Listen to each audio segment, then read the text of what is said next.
할렐루야. 날씨가 많이 풀렸습니다. 그죠? 네. 한창 졸릴 시간인데 어떡하죠?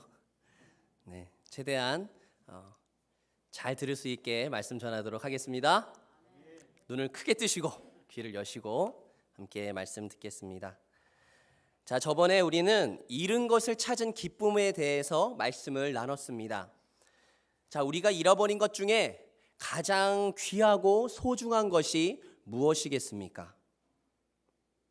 바로 잃어버린 영혼이지요. 우리들의 가족과 친척 그리고 이웃이 우리가 잃어버린 가장 소중한 것입니다. 그렇다면 여러분 어떻게 해야 합니까? 그 잃어버린 영혼들 찾아내기까지 찾아다녀야 하는 것이죠.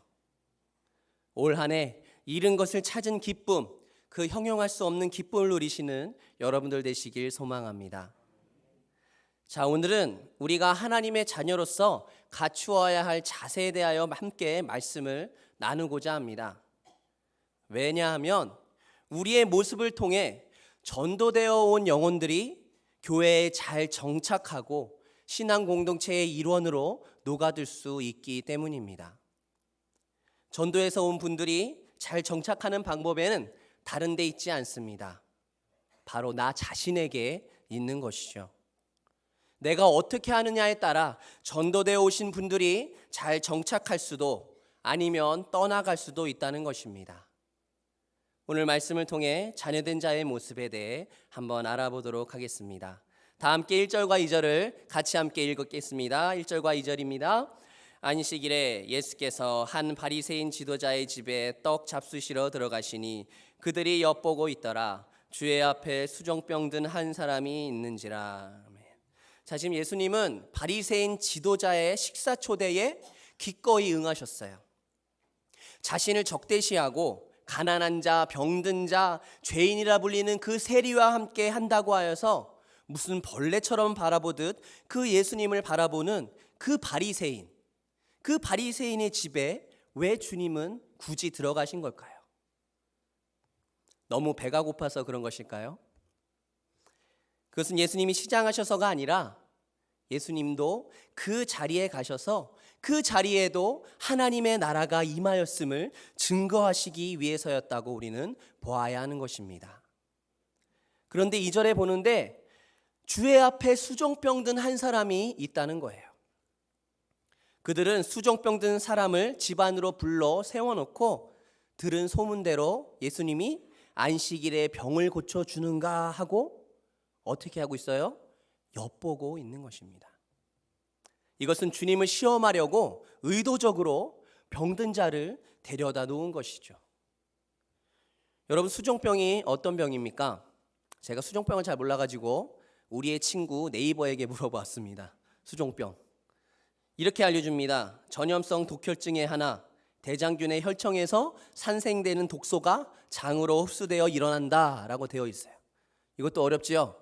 쉽게 말해서 복부에 물이 차서 심장이나 신장 또 간장 등을 압박하고 몸이 붓는 증상을 말하는 것입니다. 자, 그 바리새인 지도자에 집에 있던 측근들은 예수님이 그 수종병 걸린 자를 안식일에 어떻게 하시는지 엿보고 있는 것입니다. 여러분, 예수님은 그들의 의도를 아셨을까요? 모르셨을까요?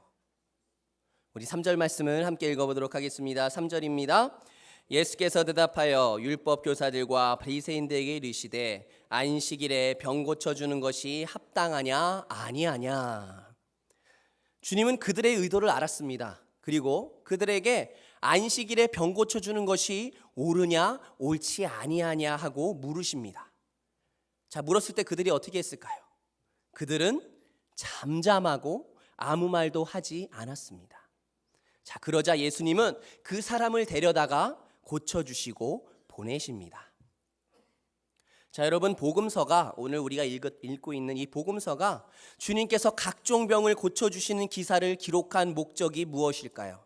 왜 이렇게 병자들, 아픈 자들을 고쳐주는 기록을 하셨을까요? 예수를 믿으면 병도 고침을 받고 낫는다라는 것을 알리기 위함이셨을까요? 이것은 단순히 신의 역사로서가 아니라 이를 통하여 예수님이 그리스도시라는 것을 표적으로 나타내고 하나님의 나라가 이미 이 땅에 임하였음을 나타내는 그 구원 사역으로 복음서를 기록하고 있음을 우리는 기억해야 하는 것입니다. 그러므로 안식일에 병을 고치심은 굉장히 중요한 의미를 갖는 것입니다. 왜냐하면 병을 고치시는 것은 바로 매임에서 풀어줌을 의미하기 때문입니다. 매임에서 풀어줌. 마태복음 11장 28절에 주님은 말씀하십니다. 수고하고 무거운 짐진 자들아 다 내게로 오라. 내가 너희를 쉬게 하리라. 주님이 다 내게 오라 하시며 우리를 초청하는 것은 눌린 자를 자유케 하며 안식을 주시기 위해서 오셨다는 말씀인 것입니다. 그렇습니다, 여러분. 안식일에 병 고침을 통하여 우리에게 주시고자 하시는 것은 예수 그리스도만이 누구도 고칠 수 없고 누구도 해결할 수 없는 그 사망의 병을 고치시고 해결하실 수 있음을 알게 하시려는 것입니다. 그렇기에 여러분, 예수 그리스도만이 공중 권세 잡은 자 사탄의 매임받은 우리를 그 흉악의 결박에서 풀어주실 유일하신 분이십니다. 예수 그리스도만이 우리를 죄에서 자유하게 하시며 영원한 안식을 주실 유일한 분이십니다. 여러분 믿으십니까? 우리가 하나님의 자녀로서 가져야 할 자세는 바로 우리의 영원한 안식을 주시는 예수 그리스도를 믿음으로 바라보아야 하는 것입니다. 믿음으로 바라보아야 합니다. 믿음의 주요 또 온전케 하시는 이인 예수를 바라보자. 우리가 믿음으로 예수 그리스도를 바라볼 때에 우리 안에 매인 것을 풀어주시고 눌려있는 것 모든 것을 자유케 하시고 또한 평안의 안식을 누리게 하실 줄 믿습니다. 자, 유대인들은 율법을 자신들 마음대로 해석하고 잘못된 전통을 만들어 안식일을 그저 아무것도 하지 않는 그냥 쉬는 것으로 생각해 왔으며 이를 어기고 병을 고치시는 예수님을 오히려 비방합니다. 그러나 예수 그리스도는 진정한 우리의 안식이 되시며 안식일을 성취하신 분이심을 기억하시기 바랍니다. 그래서 주님이 5절에서 6절 말씀에 이렇게 말씀하시는 거예요. 우리 같이 함께 읽어볼까요? 5절과 6절입니다. 또 그들에게 이르시되 너희 중에 누가 그 아들이나 소가 우물에 빠졌으면 안식일에라도 곧 끌어내지 않겠느냐 하시니 그들이 이에 대하여 대답하지 못하니라. 아멘. 자, 예수님이 이렇게 말씀하시는 이유는 여러분, 유대인들이 그리고 온 인류가 우물에 빠져 있는 상태를 말하는 것입니다. 여러분, 우리는 우물에 빠져 허우적거리며 스스로는 나올 수 없고 빠져나갈 수도 없음을 말씀하고 있는 것입니다. 그들을 그리고 우리를 그 우물에서 끊어내실 분은 오직 예수 그리스도 한 분뿐이십니다. 바라기는 오직 예수님 한 분만을 믿고 바라보아 매임에서 풀림바 되고 참된 안식을 누리시는 화평의 모든 성도님들 되시길 간절히 소망합니다. 자, 예수님은 이렇게도 말씀하셨어요. 이제까지 아버지께서 일하시니 나도 일한다. 자녀된 자의 두 번째 모습은 안식일에도 일하시는 예수님을 우리가 본받고 나타내야 되는 것입니다. 우리가 일하는 것이 무엇일까요? 우리에게 드려진 오늘 주일날 예배드리는 것. 예배드리는 것은 또한 당연한 일이죠. 그 외에 맡겨진 직분을 잘 감당해야 하는 것입니다. 장로, 권사, 집사의 맡은 바 직분을 최선을 다해 이행해야 합니다. 또한 우리의 이웃들을 위해 주님이 보여주신 대로 섬기고 나타내야 하는 것이죠. 자, 그런데 일하는 데 있어서 조심하고 염려해야 할 것이 있습니다. 그것은 이 우리의 일이 누구를 위해서 하는 것인가 하는 것이죠. 맡겨진 직분을 감당하고 봉사와 헌신의 자리를 최선을 다해 이행하는 것이 여러분 쉬운 일은 아닙니다. 하지만 그렇다고 해서 나에게 맡겨진 것들이 나의 의가 되어서는 안 되는 것입니다. 나의 자랑이 되어서는 안 되는 것입니다. 잘못하면 나의 직분과 봉사 및 헌신이 하나님의 영광을 드러내고 나타내는 일이 아니라 나의 의를 드러내고 나의 욕심을 채우기 위한 도구로 사용될 수 있다는 것입니다. 여러분, 예수님이 우리를 위해 무슨 일을 하셨습니까? 자신의 목숨을 우리를 위해 내어주시는 일을 하셨어요. 우리의 죄를 우리에게 돌리지 아니하시고 모두 자신에게 돌리셨습니다. 우리가 받아야 할 그 비난과 조롱을 모두 받으셨습니다. 채찍과 그 십자가의 처형으로 죽어야 할 우리를 대신 채찍을 맞으시고 대신 십자가에 달려 죽으셨습니다. 이것이 예수님께서 우리를 위해 하신 일이신 것이죠. 그렇게 해서 생명을 얻은 우리인데, 또한 은혜를 받은 우리인데 맡겨진 직분과 맡겨진 삶의 자리를 소홀히 해서야 되겠습니까? 일을 맡기려 하면 안 한다고, 못한다고 거절부터 해서야 되겠습니까? 직분이 있다고, 봉사와 헌신한다고 그 일을 자신을 위한 의의 무기로 삼아서야 되겠습니까? 여러분, 우리는 끊임없이 예수 그리스도를 바라보아야 합니다. 그것만이 이 땅에서 맡겨진 삶의 자리와 직분, 봉사와 헌신을 온전히 감당할 수 있는 유일한 길인 것입니다. 다시 한번 강조합니다. 우리의 생명이신 예수 그리스도를 바라보고 아버지께서 지금도 일하시니 나도 일한다라는 고백을 나의 고백 삼아 그것을 온전히 이루는 저와 여러분들 되시길 예수님의 이름으로 간절히 소망합니다.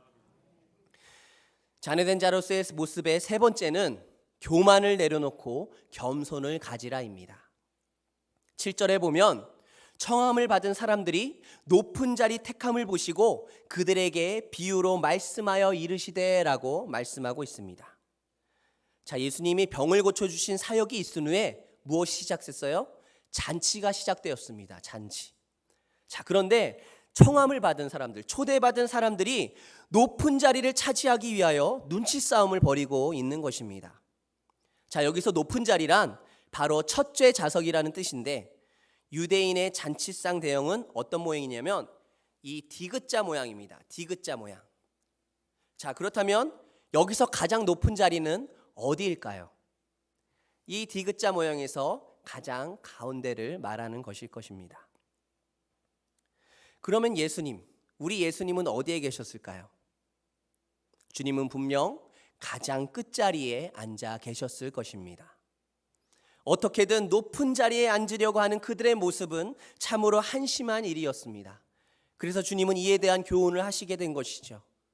먼저 초대받은 자들을 향해 말씀하십니다. 우리 다 함께 8절과 9절 말씀을 함께 읽겠습니다. 8절과 9절입니다. 내가 누구에게나 혼인잔치에 청함을 받았을 때에 높은 자리에 앉지 말라. 그렇지 않으면 너보다 더 높은 사람이 청함을 받은 경우에 너와 그를 청한 자가 와서 너더러 이 사람에게 자리를 내주라 하리니 그때 내가 부끄러워 끝자리로 가게 되리라. 아멘. 자, 이 말이 뭐냐면 혼인잔치에 청함을 받았을 때에 높은 자리에 앉지 말라고 말씀하시는 거예요. 왜냐하면 자기보다 더 높은 사람이 청함을 받은 경우에 그 청함했던 주인이 이 사람에게 자리를 내어주라 하리니 그때에 부끄러워 가장 끝자리로 가게 될 것이기 때문이라는 것입니다. 자, 그런데 여러분, 주님께서 이렇게 말씀하신 의도는 그들에게 어떤 식탁에 대한 교훈을 하시기 위함이 아니라 바로 하나님의 나라 잔치에 이러한 일이 있게 될 것을 말씀하시고자 하였던 것입니다. 여러분, 당시에 이 종교 지도자들은 자신이 하나님 나라에 당연히 참석하게 되고 그것도 높은 자리에 앉게 되리라는 망상에 빠져 있었습니다. 종교 지도자들이 그랬어요. 나는 무조건 하늘나라에 가고 가장 높은 자리에 앉게 될 거야. 자, 그런데 주님이 이렇게 말씀하시는 거죠. 한 장 앞으로 가서 우리 누가복음 13장 28절 말씀을 같이 한번 보도록 하겠습니다. 누가복음 13장 28절 말씀입니다. 너희가 아브라함과 이삭과 야곱과 모든 선지자는 하나님 나라에 있고 오직 너희는 밖에 쫓겨난 것을 볼 때에 거기서 슬피 울며 이를 갈리라. 자, 무슨 말입니까? 그들이 높은 자리는커녕 밖에 쫓겨나게 될 것이라 경고하셨던 것입니다. 주님은 10절에 청함을 받았을 때에 차라리 가서 끝자리에 앉으라. 그러면 너를 청한 자가 와서 너더러 벗이어 올라앉으라 하리니 그때에야 함께 앉은 모든 사람 앞에서 영광이 있으리라고 말씀하십니다. 결론적으로 무릇 자기를 높이는 자는 낮아지고 자기를 낮추는 자는 높아지리라 하고 11절에서 말씀하십니다. 이 결론의 말씀으로 볼 때에 주님의 교훈은 잔치자리에 한한 것이 아니라 바로 하나님의 교회를 섬길 때를 염두에 두고 하신 교훈임이 분명해지는 것입니다. 우리가 이 하나님의 교회를 섬길 때에. 그렇습니다. 오늘 말씀에서도 보아 알 수 있듯이 우리는 교만을 버리고 겸손을 가지는 자가 되어야 합니다. 우리의 직분이 무슨 벼슬처럼 높은 자리에 오른 것처럼 생각하고 행동해서는 안 되는 것입니다. 오히려 더 낮은 자의 모습으로 겸손해야 하는 것입니다. 예수님께서 자신의 모든 영광을 포기하시고 가장 낮은 인간의 모습이 되어 우리를 섬기신 것처럼 우리도 그렇게 겸손함으로 삶의 자리와 직분과 봉사와 헌신을 감당해야 하는 것입니다. 마지막으로 초대를 한 사람에게 예수님은 말씀하십니다. 12절 말씀에 보면 또 자기를 청한 자에게 이르시되 내가 점심이나 저녁이나 베풀거든 벗이나 형제나 친척이나 부한 이웃을 청하지 말라. 두렵건대 그 사람들이 너를 도로 청하여 내게 가품이 될까 하라. 여러분, 사람을 초청할 때에 어째서 부한 자, 부자, 권세 있는 자, 능력 있는 자들을 청하기를 좋아할까요? 그 심리는 초청을 받은 사람들이 높은 자리를 선택하는 그 심리와 같은 것입니다. 자신의 지위를 과시하고 높이기 위해서인 것이죠. 여러분, 이 스스로 높이려는 근원은 바로 우리의 원죄와 연결되는 것입니다. 인류의 시조가 어땠습니까? 하나님과 같이 될 거야 라는 그 말에 하나님과 같이 되기 위하여 그 금단의 과시를 범함으로 하나님 중심에서 자기 중심으로 바뀌어버린 것이죠. 거기서부터 시작이 된 것입니다. 그러므로 주님은 말씀하십니다. 13절과 14절 말씀 우리 같이 한번 읽어보겠습니다. 13절과 14절입니다. 잔치를 베풀거든 차라리 가난한 자들과 몸 불편한 자들과 저는 자들과 맹인들을 청하라. 그리하면 그들이 갚을 것이 없는 거로 내게 복이 되리니 이는 의인들의 부활 시에 내가 갚겠음이라 하시더라. 아멘. 그렇습니다. 여러분, 주님은 갚을 것이 없는 미련하고 약하고 천하고 멸시받고 없는 우리들을 하나님 나라 잔치에 초청하기 위하여 지금 예루살렘으로 올라가시고 계시는 것입니다.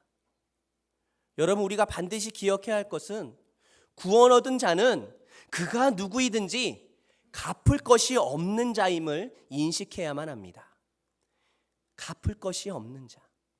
이것을 이루시기 위하여 주님은 스스로 낮아지셨으며 우리는 높은 신분과 지위를 얻게 된 것입니다. 사랑하는 화평의 성도 여러분, 우리는 어떤 것으로도 어떤 식으로도 주님이 우리에게 주신 은혜를 갚을 수 없습니다. 갚을 것이 없는 이 미련하고 약하고 천한 우리를 주님께서 은혜를 베푸심으로 하나님의 자녀된 자들이 되었습니다. 예수님의 낮아지심으로 된 것임을 여러분 기억하시기 바랍니다. 자, 이제 이 말씀을 우리가 적용해야 합니다. 그동안 우리 교회에 전도되어 오신 분들 참 많았을 것입니다. 자, 그런데 그분들 모두 잘 정착하고 신앙생활 잘 하고 계신가요? 그분들 중 교회에 잘 정착하고 신앙생활 잘 하시는 분들보다 안 보이시는 분들이 훨씬 더 많을 것입니다. 무엇 때문일까요? 그분들 잘못일까요? 여러분, 오늘 주신 이 말씀은 누구를 위한 말씀입니까? 누구를 위한 말씀입니까? 남을 위한 말씀인가요? 나 자신을 위한 말씀이죠. 즉, 나 때문이라는 생각을 가지고 말씀을 받아들여야 하는 것입니다. 그렇다면 여러분, 오늘 말씀에 나오는 이 바리새인의 모습이 혹시 나의 모습이 아닐까요? 집에 수종병 든 사람을 데려다 놓고 예수님이 저 사람을 어떻게 하실까 엿보는 것처럼 우리도 교회에 그저 사람만 전도해 놓고는 그 사람이 어떻게 될지 관망만 하는 사람은 아니었을까요? 가서 관심과 마음을 주기보다 저 모르는 사람이 왔네, 낯선 사람이 왔네 하고 무관심하고 오히려 꺼리는 모습이 있지는 않았습니까? 여러분, 예수님께서 그 수종병 든 사람을 불쌍히 여기며 그 병을 고쳐준 것처럼 우리도 예수님의 자녀로서 주님의 마음으로 그 전도 대상자에게 다가가 마음 다해 관심과 사랑을 보여야 하는 것입니다. 병의 매임에서 풀림받은 것처럼 그 전도자가 죄의 매임에서 풀려 안식을 누리는 자가 되도록 우리는 끊임없이 그 사람에게 다가가야 한다는 것이죠. 우는 얼굴로 따뜻하게 맞아주고 내가 전도한 사람처럼 관심 가지고 말도 건네고 불편한 건 없을까 물어봐 주어야 하는 것입니다. 또 혹시 여러분 예배 드릴 때 앉는 내 자리, 나 자신만의 자리, 여기가 내 명당 자리라고 고집하며 누가 그 자리에 앉기라도 하면 화를 내고 여기 내 자리라고 다른 데 앉으라고 하며 상대방을 실족하게 하는 나의 모습이 있지는 않았습니까? 여러분, 오늘 말씀이 누구를 위한 말씀이라고요? 나를 위한 말씀입니다. 여러분, 예배는 하나님이 임재하시며 역사하시는 기쁨의 자리, 주님이 베푸시는 은혜의 잔치자리입니다. 여러분, 우리도 그 잔치자리에 청함을 받은 사람이에요. 자, 그렇다면 여러분, 우리가 앉아야 할 자리는 어디겠습니까? 주님은 말씀하십니다. 청함을 받았을 때에 차라리 가서 끝자리에 앉으라. 그렇습니다, 여러분. 내가 앉을 자리는 내가 고집하는 자리, 나만 앉아야 하는 자리, 나의 높은 자리가 아닙니다. 내가 앉던 자리에 누군가 앉아 있으면 그 옆자리에 앉을 수 있어야 하고, 남에게 양보하고 남은 자리에 앉을 수 있어야 하고, 나중에 오는 사람이 왔을 때 잘 앉을 수 있도록 안으로 들어가 앉는 자리에 앉는 것, 바로 이런 자리가 내가 앉아야 할 자리입니다. 그렇게 앉을 때에 주님은 여러분에게 이렇게 말씀하시는 거예요. 그러면 너를 청한 자가 와서 너더러 벗이어 올라앉으라 하리니 그때에야 함께하는 모든 사람 앞에서 영광이 있으리라. 우리의 이런 모습이 있을 때에 주님께 높임을 받으며 주님의 영광을 볼 것입니다. 자, 이제 묻겠습니다. 이렇게 하시겠습니까? 안 하시겠습니까? 하겠다고 하시는 분들 아멘. 아멘. 여러분들의 그 모습을 통해 전도되어 오신 모든 분들이 교회에 잘 정착하고 신앙생활 잘하며 구원받은 하나님의 백성이 될 줄 믿습니다. 우리의 영원한 안식이 되시는 예수 그리스도를 믿음으로 바라보고 맡겨진 삶의 자리와 직분을 주님이 보여주신 본을 따라 온전히 감당하며 낮은 자의 모습으로 겸손히 섬기는 저와 화평의 모든 성도님들 되시기를 예수님의 이름으로 간절히 소망합니다. 기도하겠습니다. 아버지 하나님, 감사합니다. 주님, 우리에게 맡겨진 영혼들, 또한 우리를 통하여 전도되어 온 영혼들에게 주님, 우리가 주님께서 그 수종병 든 사람을 불쌍히 여기며 고쳐보내신 것처럼 그 영혼들을 우리가 더욱더 따뜻한 마음으로 주의 복음으로 그들에게 다가가며 사랑의 말을 전하며 관심 가져줄 수 있는 자들이 될 수 있도록 인도하여 주옵소서. 내 자리, 나만의 자리를 고집하는 것이 아니라 그 영혼들이 왔을 때 좋은 자리를 오히려 내어줄 수 있는 그런 우리가 될 수 있도록 주님 인도하여 주옵소서.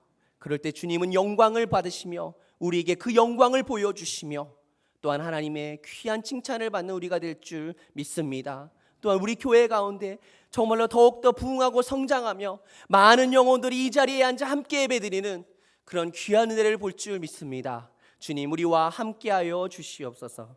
감사드리며 예수 그리스도의 이름으로 기도드립니다. 아멘.